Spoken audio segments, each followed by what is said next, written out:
How to decrease double crochet stitches. I'm going to show you how to do it at the beginning and at the end of a row. So first I'm going to chain 3, yarn over like I would for a regular double crochet, and then I'm going to work into the very first stitch. Then I'm going to pull up a loop, pull through 2, yarn over again, go into the next stitch, pull up a loop, pull through 2, and then pull through all 3 loops on the hook.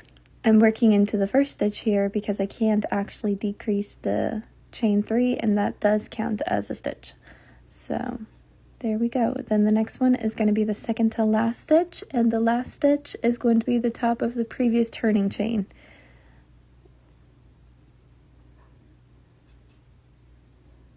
And again, I'm going to yarn over like I would for a regular double crochet, insert my hook into the stitch, pull up a loop, pull through 2, yarn over, insert to the top of the turning chain, right there, pull up a loop, pull through 2, and then pull through all 3 loops on the hook. And that's the basics of how to decrease a double crochet stitch.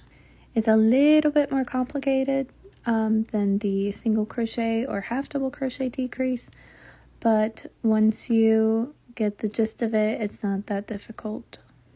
The only times I've ever actually used a double crochet decrease was for special kind of stitches or to create a certain kind of design, because the negative space, as in the gaps in between the stitches, if they're stretched over like a shoe or something, can have a really nice effect. But honestly, that's it. It's just one of those foundation things about crochet.